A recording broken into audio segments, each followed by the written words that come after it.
자, 오늘 여러분들과 함께 읽은 히브리서 11장 8절에서 16절까지의 말씀을 통해 부르실 때와 시험 받을 때의 반응이라는 제목으로 은혜를 나누고자 합니다.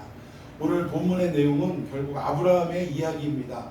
이 아브라함이 처음 하나님 앞에 부르심을 입었을 때의 그 모습, 그리고 점점 시간이 좀 흐르면서 하나님의 시험이 그에게 닥쳤을 때 그때 그가 보였던 반응, 그러니까 결국 아브라함의 믿음의 모습들이 어떻게 변화되어져 가고 성장되어져 갔는지에 대한 설명을 오늘 하고자 합니다. 그래서 오늘 그 믿음을 살필 때 첫 번째로는 아브라함이 부름받았을 때 반응, 그리고 두 번째로는 아브라함이 시험 받았을 때의 반응, 이 두 가지를 살펴보도록 하겠습니다. 자, 우선 8절을 한번 다 같이 읽어봅니다. 시작. 믿음으로 아브라함은 부르심을 받았을 때에 순종하여 장래의 유업으로 받을 땅에 나아갈새. 아멘. 여기에 보니까 믿음의 의미를 뭐라고 얘기했냐면 나아간다 이런 식으로 두 번 표현하고 있습니다. 여기에서 나아갈새, 그리고 갈 바를 알지 못하고 나아갔으며, 결국 믿음은 뭐예요? 전진하는 것이다. 머물러 있는 것이 아니라 점점 하나님 말씀에 가깝게 나아가는 것이고, 저 우리를 기다리고 있는 저 본향에 하나님이 예비하신 천국에 한 걸음 한 걸음 가까이 나아가는 것이다. 이것이 믿음인 줄로 믿으시기를 바랍니다. 여러분, 우리가 처음 예수 믿었을 때의 그 믿음의 모습과 지금 수십 년이 흐르고 난 뒤에 우리의 믿음의 모습이 같다면 이것은 온전한 믿음의 형태가 아닐 것입니다. 어제 믿었던 믿음보다 오늘 믿는 나의 믿음의 형태가 더욱더 깊어져가고 넓어져가고 커져가는 역사가 있어야 될 줄로 믿습니다. 자, 여기에 보니까 아브라함이 나아갔다라고 했는데 뭘 알지 못하고 나아갔다고요? 갈 바를 알지 못하고 나아갔다라고 성경은 말씀하고 있습니다. 그래서 많은 분들이 오해하는 경향이 있어요.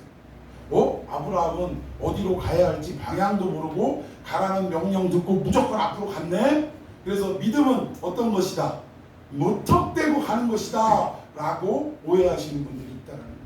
그리고 지금도 종종 많은 목사님들의 설교 가운데 이 본문의 내용을 이야기할 때 거 봐라, 아브라함은 명령 떨어지자마자 내가 어떻게 가야 할 것인지, 도대체 어떠한 방법으로 어떠한 이유로 그 땅을 가야 할 것인지, 도대체 방향은 어디인지 이거조차도 모른 채로 무조건 명령 떨어지자마자 즉시 순종했다라고 설명하는 설교들이 의외로 많이 있다라는 것입니다. 자, 그러면 여기에 갈 바를 알지 못했다라는 의미가 무엇일까?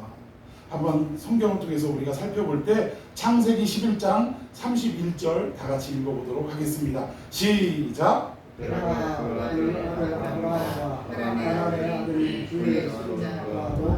그의 며느리 아브라함의 아내 사라를 데리고 갈대아인의 우르를 떠나 가나안 땅으로 가고자 하더니 하나님의 일로 거기 보여였으며. 아멘. 창세기 11장 31절에 아브라함의 삶을 개괄적으로 이렇게 미리 이렇게 좀 축소해서 설명한 내용입니다.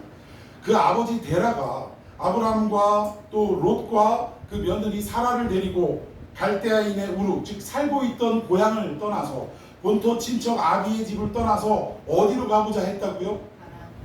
그러면 목적지를 알았던 겁니까? 몰랐던 겁니까? 알았던 거예요.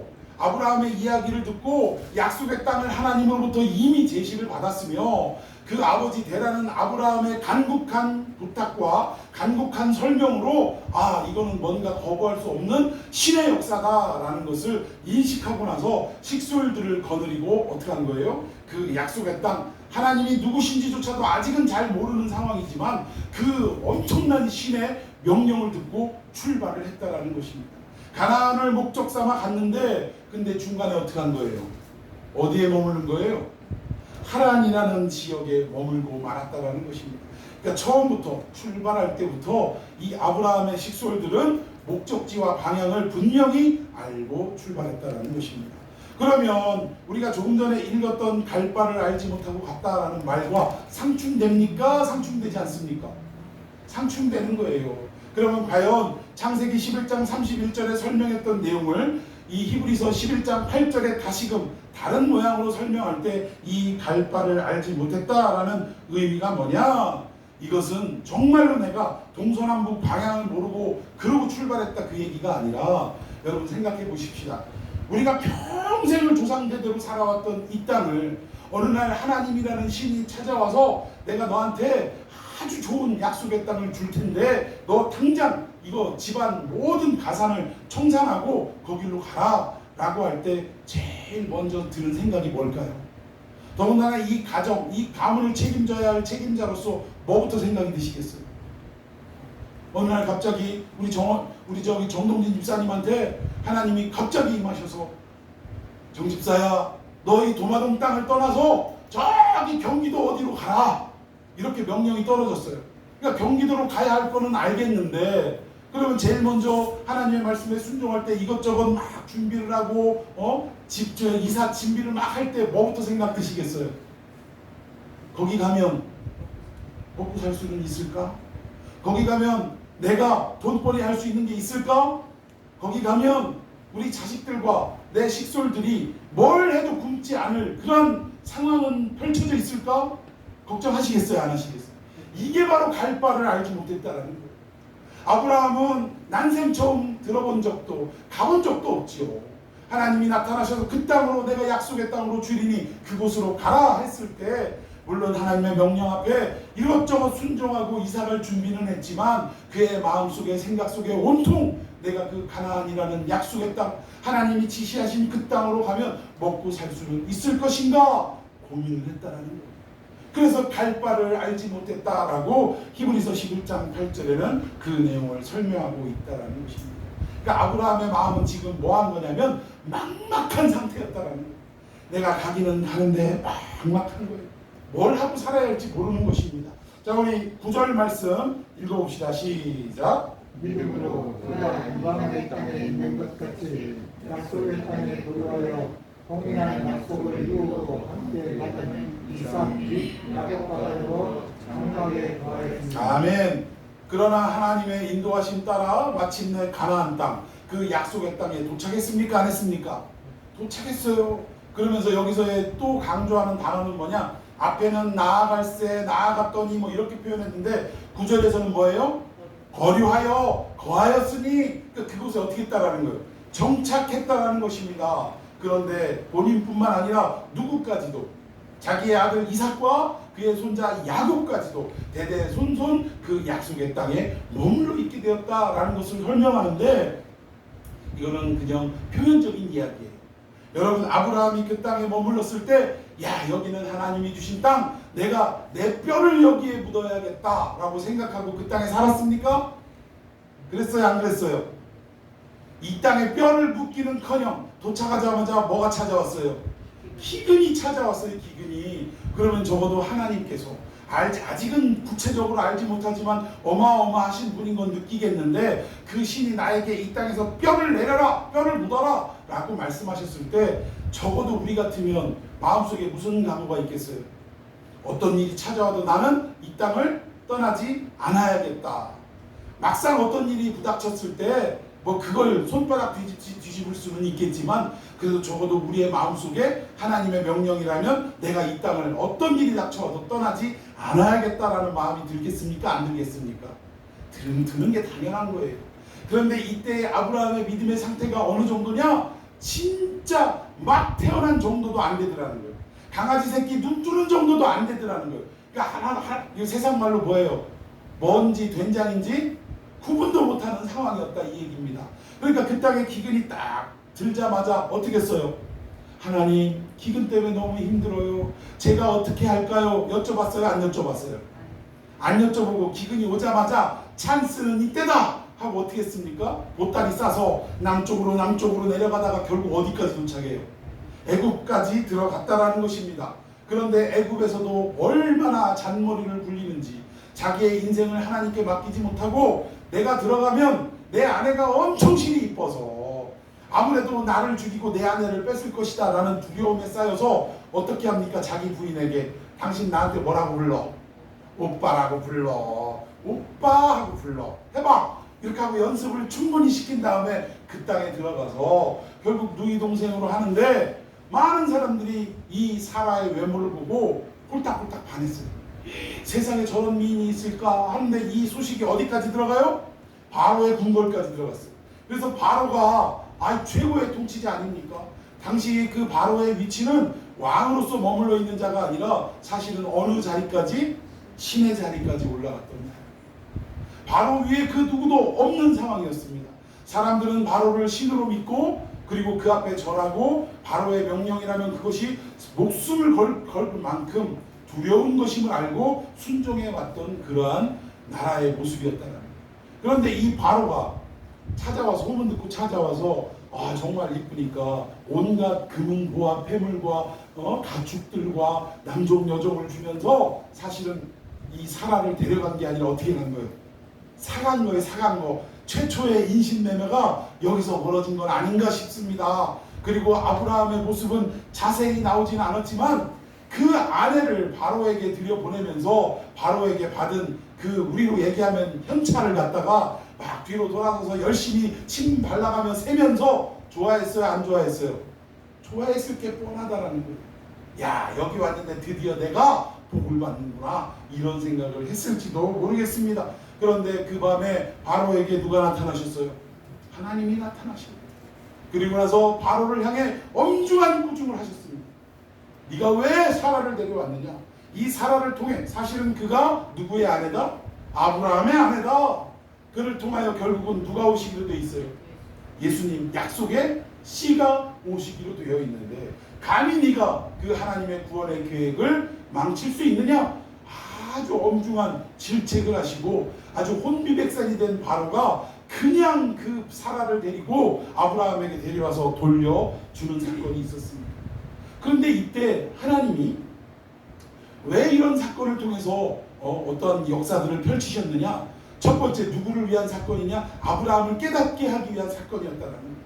그리고 나서 아브라함을 혼내지 않고 바로를 혼내신 이유가 뭐냐? 그 뭐예요? 아직 아브라함은 혼내켜 봐야 알아들을 만한 위치에 있지도 않았기 때문에. 여러분 이제 아장아장 기는 어린아이한테 집에 잘 모셔둔 고려청자 하나 깼다고 그 애한테 이게 얼마짜린데 하면서 막 깨진 조각 들여다 보이면서 네가 이걸 조심해야지 하고 해봐야 혼내봐야 알아들어요? 못 알아들어요? 울기만 하는 거예요. 울기만. 그러니까 아브라함의 믿음의 상태도 지금 이 수준이라는 것입니다. 그래서 도리어 바로를 혼내키는데 이 과정을 통해 아브라함이 한 가지 깨달은 게 있었어요. 그게 뭡니까? 나를 여기까지 인도하신 하나님이라는 분이 아직은 내가 구체적으로 알지 못했는데 분명히 알 수 있는 건 하나 있다. 그게 뭐예요? 이 하나님은 누구보다 크신 하나님, 바로보다도 크신 하나님, 세상에 가장 큰 권력을 가지고 있고 또 그는 인간이 아니라 사람들이 신으로 받들어 신 그 바로를 향해 무서울 게 없는 그 바로를 향해 하나님이 어떻게 하신 거예요? 아주 바로의 오금이 떨리도록 혼을 내키셔서 사라를 다시금 돌려주게 하신 하나님, 그 하나님을 보고 또 배움으로 인하여 아브라함의 믿음의 눈금이 한 눈금 두 눈금 더 어떻게 한 거예요? 올라갔다 이 얘기입니다. 나에게 갈대아 우리에서 나타났던 그 하나님이 결국은 이 정도로 세신 하나님이구나. 바로하고는 잽도 안 되는 하나님이시구나. 그러면서 하나님에 대한 믿음이 조금 더 올라갔다라는 것입니다. 그런데 이 하나님이 다시금 가나안 땅으로 이 아브라함을 데려오셔서 어떤 일들을 하시냐면 당신의 주권, 그러니까 모든 것이 주인이 하나님이심을 그 11조 사건을 통해 드러내셨어요. 돌아오는 길에 자기가 전쟁에서 승리한 줄 알고 으쓱거리는 그를 향해 멜기세덱이 뭐라 그래요? 아브라함아, 너에게 승리를 주신 하나님을 어떻게 하라? 찬양하라! 이 얘기는 뭐예요? 찬양하라! 라는 이 바라크라는 히브리어는 어떻게도 해석이 되냐? 축복하라. 근데 축복하라라는 것, 이것이 하나님을 향해 우리가 어떻게 축복해요? 그러니까 찬양하라! 이렇게 영광 돌려라. 이렇게도 해석이 되지만 또 하나는 뭐냐? 이 하나님을 향해 감사하라. 감사하라라는 단어도 바라크로 얼마든지 해석이 된다는 거예요. 그럼 이 얘기는 뭐예요? 이 모든 전쟁의 승리, 그리고 내 모든 인생의 걸음걸음을 누가 주인 되어서 주관하시냐? 누구예요? 하나님이다. 네 머리 잔꾀 그거 갖고 한 게 아니야.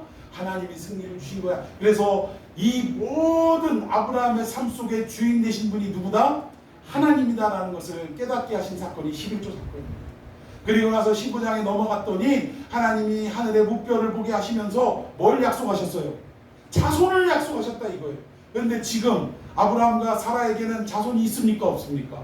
나이도 이미 들을 만큼 들었어요. 그런데 자손을 약속하신데 아브라함이 거기다가 뭐라고 그랬어요? 아멘 하고 믿었다. 하나님이 그걸 기특하게 여기셨다, 의로 여기셨다라고 설명하십니다. 그리고 또 하나 뭘 약속하셨습니까? 너희들이 머무를 땅 영토를 약속하셨다 이거예요. 결국은 이 모든 사건이 하나님의 나라를 구성하는 기본적인 내용을 설명하는 내용이라는 것입니다. 그러니까 하나님의 주권, 그리고 백성들, 그리고 백성들이 머무를 영토, 땅, 이 세 가지를 아브라함에게 주신 내용이라는 거예요. 그런데 약속은 받았는데 한 10년 지났는데 애가 있어요, 없어요? 아무런 징조도 나타나지 않더라는 것입니다. 자, 우리 그 내용 한번 읽어봅시다. 창세기 17장 15절부터 교독합니다. 하나님이 또 아브라함에게 이르시되 내 아내 사레는 이름을 사레라 하지 말고 사라라 하라. 자, 잠시만요. 여기에 사레라는 이름은 여주인, 공주 이런 뜻입니다. 그런데 사라라고 바꾸라는 것은 열국의 어머니라는 뜻이에요. 그런데 사라는 지금 애가 있어요, 없어요? 나이도 들었어요, 안 들었어요? 그런데 열국의 어머니, 그러니까 많은 민족의 어머니 이 뜻이라는 거예요. 그러면 부르는 아브라함도 참 나 부끄러워요, 안 부끄러워요? 나 부끄럽고 듣는 사라도 어때요? 속된 말로 뭐가 팔리지, 안 그래요? 애도 못 낳는 나한테 열국의 어머니, 많은 민족의 어머니 이렇게 부를 때마다 쥐구멍이라도 있으면 들어가고 싶은 심정이었을 것입니다. 그런 상황인데 이게 얼마나 웃기는 상황이냐 이거예요. 자, 16절 여러분이 읽습니다. 시작. 내가 그에게 복을 주어 그가 내게 아들을 낳아주려 하며 내가 그에게 복을 주어 그를 여러 민족의 형제가 되게 하리니 민족의 여러 왕이 그에게서 아멘. 여기에서도 사라라고 이름 붙이는 이유가 뭐냐? 내 몸에서 열국을 다스릴 자도 나오고 민족들이 나오겠다, 이 얘기를 지금 하시는 거예요. 여러분 방금도 말씀드렸지만 애 하나도 없는 여자한테 이런 이름을 지어줬을 때 얼마나 부끄럽겠냐 이거예요. 여러분 근데 우리에게도 이름을 주신 거 아십니까? 여러분들을 향해 지금 뭐라고 이름 주신 줄 아세요? 저와 여러분에게 하나님이 거룩한 무리들이라고 뭐라고 이름 지어주셨어요? 성도라고 이름 지어주셨어요. 이 성도들은 시민권이 어디에 있는 자들입니까? 하늘에 있는 자들이에요. 있습니까? 그런데 우리 살아가는 모습 좀 보자고요. 애 하나도 없는 사라가 살아보고 열국의 어머니라고 이름 지어준 것처럼 우리를 성도라고 부르실 때마다 우리가 우리 스스로의 모습을 거울로 비춰볼 때 부끄러워요, 안 부끄러워요? 하늘에 시민권이 있다라고 말씀하시지만 우리의 인생살이를 보면 온통 어디에 붙잡혀 있습니까? 이 땅에 붙잡혀 있다니까. 이 땅에 돈, 명예, 권세, 건강 이런 것들에 붙잡혀 살아가는 인생이 우리들이에요. 그런데 하나님은 이런 우리들을 향해 뭐라고 부르기를 주저하지 않으셨다고요? 성도야 라고 부르기를 주저하지 않으셨다라는 사실입니다. 믿습니까? 오늘 사라로 부르는 사건이 바로 그것과 유사한 사건이라는 것입니다. 자, 17절도 읽어봅시다. 시작. 아브라함이 엎드려 웃으며 마음속으로 이르되 객세된 사람이 어찌 자식을 낳았으리까. 사라는 90세니 어찌 출산하리요 하고. 예, 이 얘기를 들으면 우리는 당장 우리는 부끄럽지만 성도라고 불러주시니 감사합니다, 아멘 해야 되는데 그 얘기를 듣고 아이고 안 보이니까 몰라서 그러시나벼. 나 집에 가면, 나 회사 가면, 나 자동차 운전할 때면 어떻게 사는지 하나님 모르시는구먼 하고 속으로 어때요? 비웃더라 이걸. 비웃더라. 오늘 그 비웃음이 누구에게도 나타났어요? 아브라함에게도 나타났는데 어떻게 웃어요? 엎드려 웃었대. 이거는 진짜 이 어떤 과장법일 수도 있지만 이 아브라함의 하나님을 향한 비웃음이 어느 정도 크기인지를 설명하는 내용입니다. 하나님의 창조주 되신 그분의 준엄한 말씀이 지금 선포되었는데 그 말씀이 떨어짐과 동시에 아멘할 것이 아니라 속으로 웃었대요. 뭘 보고 웃었는지 봅시다. 100세 된 사람이 어찌 자식을 낳을까? 내 아내 사라는 90세니 어찌 출산을 할까? 현실적인 모습들만 생각하고 불가능하다라는 마음으로 웃었다라는 것입니다. 여러분, 이 헛웃음 또는 비웃음, 이런 웃음은 우리의 건강에도 좋지 않은 것을 여러분 깨달으시기를 바랍니다. 우리가 웬만한 하나님의 말씀 앞에 아멘 하고 믿고 넘어가야지 자꾸 의심하고 비웃고 이러면 우리의 건강도 해치게 되는 거예요. 자, 더 나아가서 한번 봅시다. 창세기 18장 11절에 결국 아브라함만 웃었냐? 그렇지 않다라는 거예요. 자, 우리 시간 관계상 12절 읽어봅시다. 시작. 사라가 속으로 웃고 이르되 내가 노쇠하였고 내 주인은 늙으시니 내게 무슨 즐거움이 있으리요. 예, 누구도 웃었어요. 사라도 엿듣고서 그걸 웃었어요. 그런데 그 웃은 상황이 그 앞절에 생리가 끊어졌다 이거. 이미 폐경이 와서 자녀를 낳을 수 없는 육신적이고 물리적인 상황이 됐다 이겁니다. 그러니 하나님 아니라 그 누가 와서 이런 얘기를 해도 귀담아 들려요 안 들려요? 믿어지지가 않는 겁니다. 이미 육신이 끝났는데 무슨 애를 낳고 하고 웃었는데 하나님이 이 비웃는 것을 다 아시고 너 왜 웃었냐? 라고 물으시는데 사라가 뭐까지 하냐? 15절 시작. 사라가 어려워서 일어나여 이르되 내가 웃지 아니하였나이다. 이르시되 아니라 내가 웃었느니라. 예, 여기 보니까 하나님 앞에 뭐까지 해요? 거짓말까지 하더라 이겁니다. 사라가 지금 이런 상황이라는 거예요. 아브라함만 비웃은 게 아니라 사라는 비웃었을 뿐만 아니라 하나님이 물으시는 질문 앞에 거짓말까지 하고 있다라는 거예요. 그런데 결국 이 비웃음이 하나님께서 들으시고 결국 무슨 웃음으로 바꿔주십니까? 기쁨의 웃음, 즐거움의 웃음. 내가 이미 폐경되었는데 어떻게 자식을 낳을 것인가 비웃었던 사라의 비웃음을 마침내 내년 이맘때에 아들을 낳음으로 온 가족들이 어떻게 했어요? 즐거워 웃었다라고 성경은 말씀하고 있습니다. 결국 하나님은 비웃는 우리의 마음을 결국 하나님의 능력과 역사로 말미암아 진정한 기쁨과 진정한 즐거움의 웃음으로 바꾸어 놓으셨다라는 사실. 근데 여기까지 모든 과정을 우리가 창세기를 통해 살펴봤는데 히브리서 기자는 이 내용을 뭐라고 했냐? 믿음으로 라고 설명하고 있다는 거예요. 지금까지 여러분 아브라함이나 사라의 모습을 통해 믿음의 모습이 보입니까? 안 보입니까? 아 이거 나만 또 못하네? 하고 오히려 그들을 질책할 이런 모습인데 히브리서 기자는 신약에 와서 이들의 모든 과정을 믿음으로 라고 지금 설명하고 있다는 것입니다. 자, 우리 히브리서 기자의 11절 말씀 한번 읽어봅시다. 시작. 믿음으로 내가 장사하였으나 인기할 수 있는 힘을 얻었으니 이는 약속하신 이를 이루신 줄 알았으나. 아멘. 여기 사라도 자기가 이미 아이를 낳을 수 없는 몸임을 알고 그랬음에도 불구하고 어떻게 해요? 무엇으로? 믿음으로 누구를 믿었냐? 약속하시니 하나님을 믿었다. 그 하나님의 어떠한 것? 믿으신 것은 믿을만하다 이 얘기예요. 신뢰할 만하다. 하나님은 믿을만하다. 헛소리 하시는 분 아니고 시건하시는 분이 아니다라는 것을 믿음으로 아이를 낳았다라고 지금 히브리서 기자는 설명하고 있습니다. 근데 우리가 방금 봤지만 창세기의 내용을 볼 때 믿었어요? 못 믿었어요?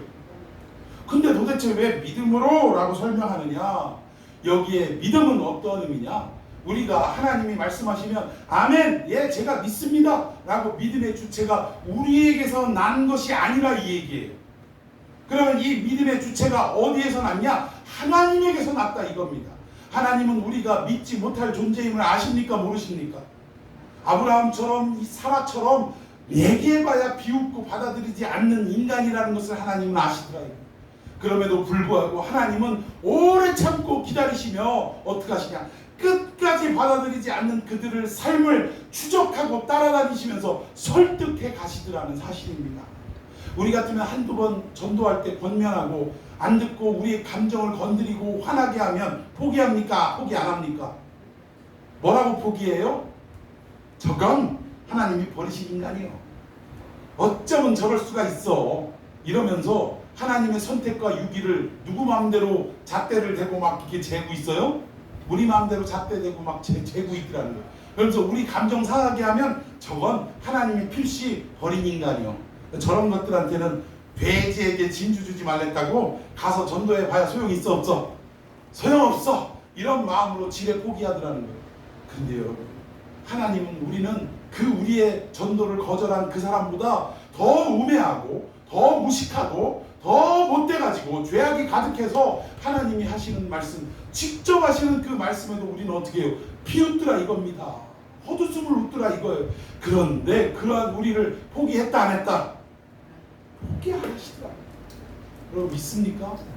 여러분들 각자의 거울을 통해서 보시면 여러분들의 민낯이 드러날 때 얼마나 부끄러운지 모를 거예요. 그런데 하나님은 그런 우리를 포기하신다 안 하신다?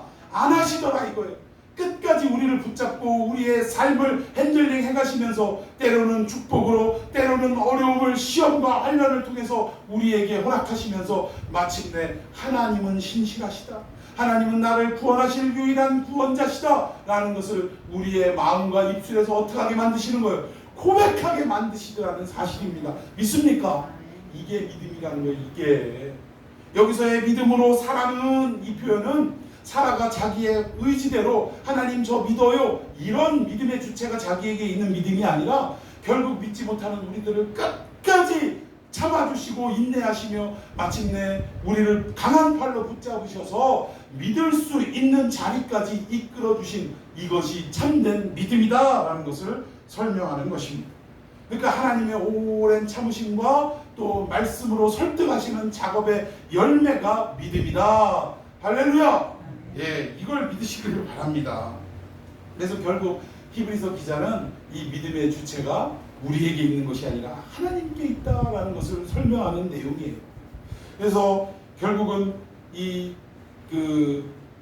믿음의 내용을 설명하면서 결국 하나님이 오랜 기다림과 참으심과 또 우리를 향하신 끊임없는 알아듣지 못하고 우리를 배반하는 이 우리를 향하여 계속적으로 설득해 주시는 과정의 열매라는 것을 지금 말씀하고 있는 것입니다. 그러니까 결국 이 모든 아브라함의 믿음을 인정하시기까지의 모든 믿음의 역사는 결국 누구의 한 일이라는 거예요? 하나님이 하신 일이라는 거예요.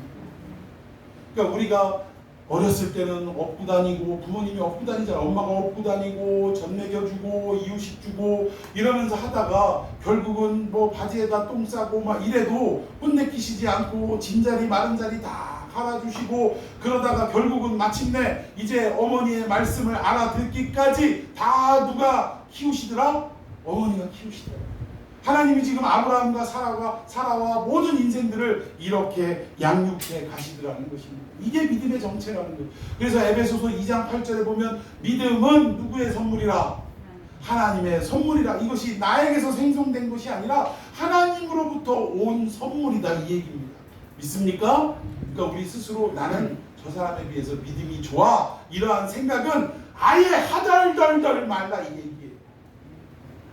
자, 이렇게 성장해 왔던 아브라함, 하나님이 부르셨을 때 말도 아닌 모습이었지만 끝까지 오래 참고 이렇게 성장해 왔던 믿음의 모습을 보여줬는데 결국 하나님이 또 그에게 시험을 하십니다. 시험을 하실 그때의 이 반응은 어땠는가 살펴보도록 하겠습니다. 여러분 이 이삭을 바치는 이 사건은요, 웬만하면 여러분들 교회 다니신 지 오래되신 분들은 모르는 분이 없는 사건이에요. 이 사건의 내용을 좀 잘 살펴보면 첫 번째, 그는 하나님의 이 시험의 명령을 받았을 때 아내 사라와 상의를 했습니까? 안 했습니까? 안 했어요. 왜 안 했을까? 이미 확고한 하나님의 명령이라면 육신과 상의해 봐야 좋은 긍정적이고 선한 대답에 도출이 될 수 있을까요? 없을까요? 없는 거예요. 여러분 생각해 보세요. 아브라함에게도 이삭은 끔찍하지만 사라에게는 이미 생리가 끊어지고 아들을 낳을 수 없는 가운데 낳은 아들이에요. 심지어 어땠습니까? 이전의 삶을 보면 이 하갈이라는 여자가 애 좀 낳았다고 얼마나 여주인을 멸시했냐 이거예요. 이 모든 고통을 다 겪었던 사라인데 그 아들이 사실은 인생의 모든 어떻게 보면 전부 아니겠어요? 근데 그런 아들을 갖다가 하나님이 바치랴 이래가지고 데리고 간다고 상의하면 어떻게 하겠어요? 뻔한 거 아닙니까? 이놈인 내가 뭐가 들었어? 또 많이 났나? 이러면서 차라리 나를 죽이고 데리고 가라 이러면서 아브라함 멱살 잡았을까요? 안 잡았을까요? 뻔한 거라니까요. 그러니까 아예 하나님의 확고한 명령인 이 아들을 바치라는 말씀 속에 이 육신과는 상의하지 않았다라는 것입니다. 그리고 이 아들을 바치기 위해서 며칠을 걸어갑니까?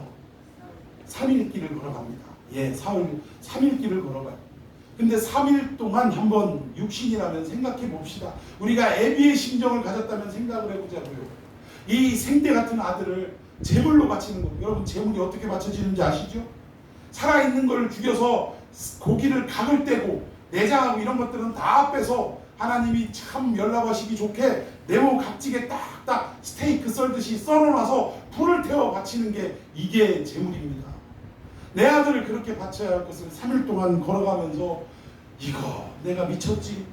이거 내가 지금 헛짓하는 거 아니야? 라는 생각이 들었겠어요? 안 들었겠어요? 들었어요. 그리고 중간에 얼마든지 그 길을 돌이킬 수도 있는 기회가 있었다라는 것입니다. 그럼에도 불구하고 아브라함은 어떻게 했어요? 예전에 기근을 만나자마자 애굽으로 내뺐던 이 아브라함이 지금 이 아들을 제물로 바치기 위해 하나님의 명령에 온전히 순종하기 위해 이 사흘길을 아무 소리 하지 않고 묵묵히 어떻게 했다? 걸어갔다라는 믿음의 성장인 줄로 믿습니다. 여러분 근데 이 믿음이 어떤 믿음이냐? 결국은 산으로 올라가는데 이 종들에게 뭐라고 하고 산으로 올라가는지 종들은 여기 있으라라고 남겨뒀다라는 거예요. 근데 그 내용을 우리말 성경도 좋지만 한 표준 세번역도 한번 읽어봅시다. 좀 더 이게 내용이 가까워요. 자 시작. 그는 자기 종들에게 말하였다. 내가 이 아이와 저리로 가서 예배를 드리고 너희에게로 함께 나올 테니 그동안 너희는 아이와 함께 여기서 기다리고 있어라. 예, 일단은 종들을 남겨두고 아들과 둘이 올라갔다라는 이유는 여러분 종들과 함께 올라갔다고 생각해 봅시다. 하나님의 말씀에 순종하려고 결국은 이 아들을 묶어가지고 칼을 딱 들을 때 옆에 있던 종들이 어떻게 하겠어요? 아 지금 순종하시는구나 이러면서 구경하고 있겠어요? 달려들어서 주인님 왜 이러십니까? 어떻게 낳은 아드님 도련님인데 이 도련님을 죽이려고 합니까? 하고 말려요 안 말려요? 그러면 이 머슴들 이 종들이 말리면 100세가 넘은 이 아브라함이 감당할 수 있겠습니까? 없는 거예요. 그러니까 종들을 따로 떼어놓고 아들만 데리고 올라가는 것입니다. 그런데 올라갈 때 이 종들에게 뭐라고 하냐면 자, 이 아이와 저리로 가서 예배를 드리고 너희에게로 어떻게 돌아온다?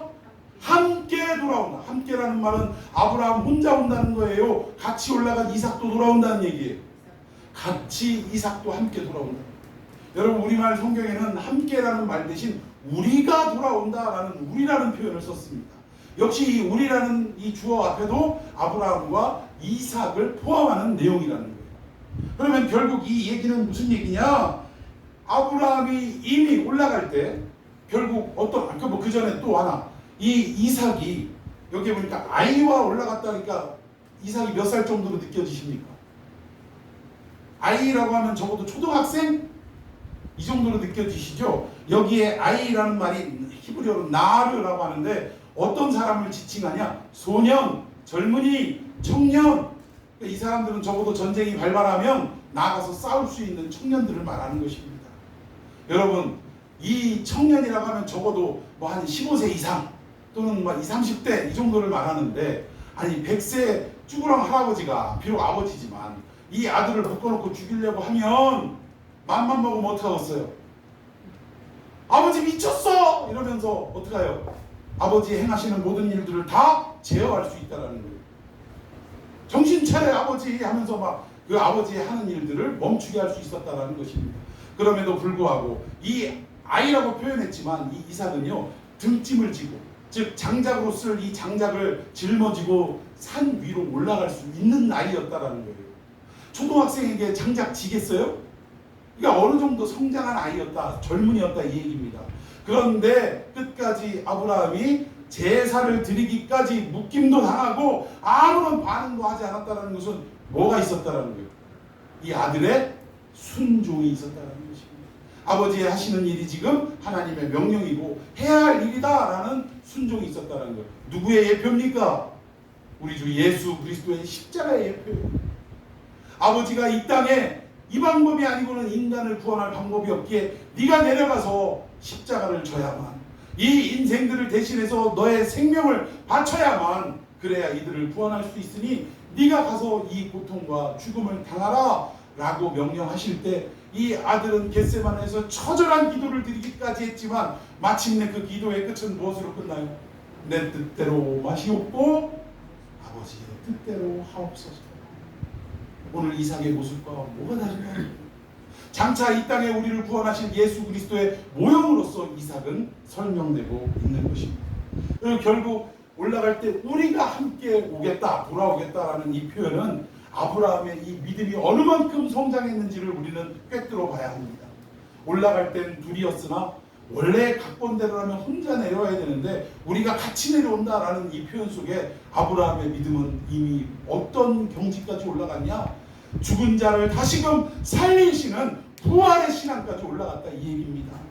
이미 죽은 것 같은 내 육신을 통해서 하나님의 약속의 시인 이삭을 낳게 하셨다면 이 이삭을 하나님께 드리는 바 되었다 할지라도 하나님이 말씀 한마디로 이 아들을 어떻게 하신다?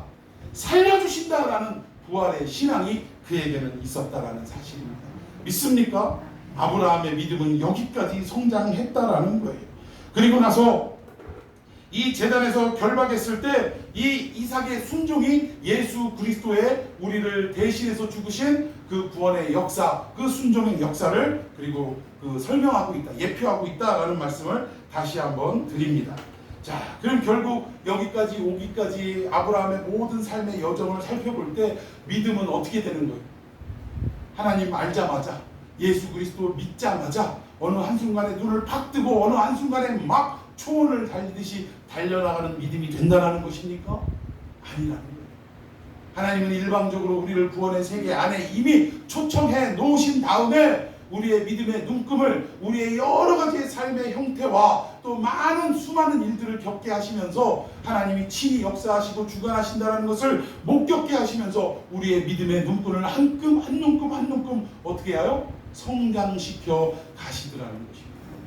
그러니까 우리가 예수 믿고 교회 나오는 사람들을 향해서 어떤 실수가 벌어졌을 때 아니 예수 믿은 사람이 저러면 어떡해? 라고 한다라는 것은 어폐가 있는 겁니까? 없는 겁니까? 그에 따른 어떠한 그 교회의 친위는 반드시 있어야 되지만 왜 옳지 않은 길로 갈 때는 그것을 분명히 잡아주는 역할은 해야 됩니다. 그럼에도 불구하고 어떻게 해야 돼요? 비방하고 손가락질하고 욕하는 일들은 멈추어야 한다는 것입니다. 오히려 아직 믿음의 눈금이 채 자라지 못한 그 심령들을 향해 어떻게 해야 돼요? 기도해주고 보듬어주고 가르쳐주는 역할을 해야 한다는 것입니다. 결국 여러분의 삶을 돌이켜볼 때 여러분의 삶도 지금까지 그렇게 그 과정을 거쳐서 오지 않았냐 이 얘기예요. 처음 예수 믿었을 때 그때 예수님을 향한 우리의 믿음의 내용과 지금 1년, 2년이 지나고 수십 년이 지난 우리의 믿음의 내용이 분명히 자라난 모습이 있어야 하지 않겠냐 이 얘기입니다. 그 역할조차도 누가 하시더라? 하나님께서 친히 해 주시더라는 것입니다.